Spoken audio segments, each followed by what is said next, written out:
Caipirada, na paz, bom dia, boa tarde, boa noite. Meu nome é Sagran Carvalho. Fala aqui direto dessa imensidão verde, conhecida como Chapada dos Veadeiros. Estamos aqui na capital da Chapada, Cavalcante, para falar um pouco com vocês. Seguinte, aí, como é que foi o final de semana? Tranquilo? Aqui eu passei me divertindo entre dois livros. Um é sobre a Segunda Guerra Mundial, do Antônio Biva, e um outro, uma obra-prima de um grande historiador brasileiro, Raimundo Faoro,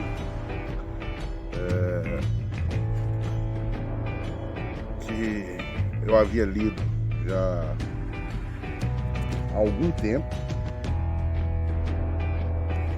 e resolvi pegar esse final de semana para começar a dar uma relida nele, até para achar coisas legais para trazer para vocês aqui. O livro é Os Donos do Poder, né?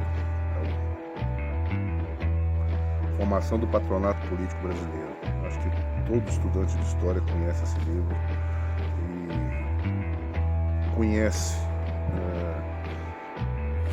as ideias do Raimundo Faoro sobre como se deu essa formação, que na verdade vem de longe, né? Vem de Portugal. Não adianta a gente falar do Brasil de hoje sem esquecer nossos patrícios e irmãos portugueses que deram o start para isso tudo aqui. E ó, tem muita gente gracinha aí que fica falando que esse país aqui não vai pra frente porque fomos colonizados portugueses. Pô, fala isso não. Os caras têm uma puta história e erros, acertos, como em todas as histórias, todas as civilizações, mas temos que ter orgulho de termos, como eu diria, temos tido os irmãos portugueses como os fundadores dessa imensa nação, que em pouco tempo já era maior e mais rica do que o próprio Portugal. Mas vamos lá, galera. Eu queria só comentar uma frasezinha que eu li logo no início do livro e que, ainda mais hoje, em tempo de eleições, né, dá muito à medida do que o brasileiro médio pensa sobre o Estado e o que o Estado deve lhe autorizar e lhe patrocinar. Presta atenção.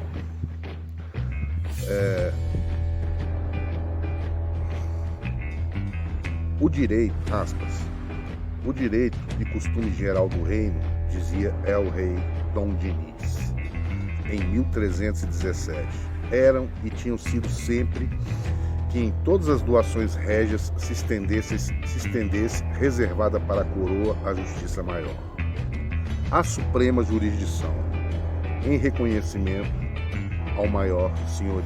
Fecha aspas. E aí?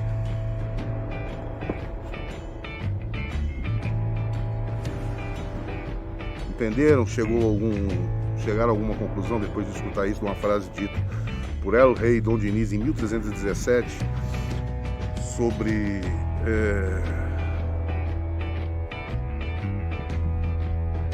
a justiça real? Parece uma frase besta, boba, né? Mas não é. Ela demonstra bem que desde o início, tanto da fundação de Portugal, que foi baseada na legislação, na justiça romana, né, o seu direito, as decisões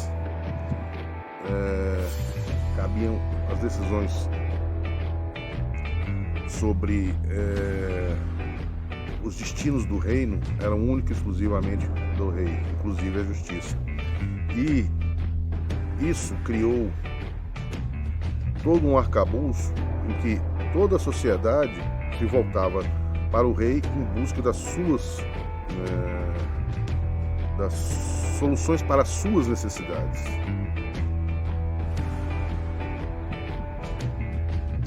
Hoje aqui no Brasil, se a gente pensar bem, não é muito diferente. A gente fica vendo aí os políticos, as campanhas, independente de lado, não tô prometendo que o Estado vai fazer isso, que nós vamos fazer aquilo, que nós vamos fazer aquilo. Ou seja, tudo, a ideia, tanto da aristocracia atual, né, da classe dirigente atual, como da sociedade, é de que tudo tem que ser provido de alguma forma por esse ser abstrato. No caso, Portugal passado não era nem tão abstrato, que ele era baseado no rei, mas hoje nesse ser abstrato chamado Estado, que é dirigido por homens e políticos que, em tese, têm que definir os rumos da sua vida pessoal. É até uma coisa engraçada, né? Porque no Brasil, principalmente, ninguém gosta de política, a maioria. Mas amam o Estado e acham que o Estado tem que lhe aprover, lhe garantir tudo, do berço ao enterro. Lembre que o Estado é dirigido por políticos e burocratas. Então, como é que eu diria, fugiu a palavra, é um paradoxo, entendeu? Muito complicado esse. E aí é que vão me chamar podem até me chamar de vira-lata, de alguma coisa, mas que eu dou valor à Revolução Americana. Essa sim é uma revolução que deu certo, ao contrário da grande maioria das outras revoluções, inclusive a Revolução Francesa, que foi um desastre. A Revolução Americana, ela quebrou isso. Quando ela diz, no primeiro parágrafo da sua Constituição, we the people, nós o povo, ela diz o contrário. Ela dá limites ao Estado, ao político, à burocracia, do que ela pode atuar, do que ela pode agir. Entendeu? Nós, o povo, dizemos até onde vocês podem ir, acima disso que vocês não podem. Por aqui, ao contrário, o Estado te garante. O Estado te dá o direito de ir e vir, o Estado te dá o direito de liberdade de expressão, o Estado, se alguém te dá, esse alguém pode te tirar. Entendeu? Pensa nisso. Esse foi o grande marco da Revolução Americana, aquilo que quebrou, entendeu? Muito, e transformou aquele país no que ele é hoje. E nós nos prendemos muito à presença do Estado, desde nossa fundação, desde a fundação de Portugal, na verdade. É isso. Beleza? Galera, espero que tenha ficado claro. Se inscreve, participa, curte, comenta, compartilha, dá um apoio para esse caipira aqui. E tem um negocinho, não sei se você viu lá, a Editora Contexto tá com uma promoção muito boa de 5 livros sobre a independência do Brasil. 30% de desconto. Entra lá na página da Editora Contexto, @Editora Contexto, e, entendeu? Não perde essa oportunidade não, beleza? Abração, mais tarde tem mais.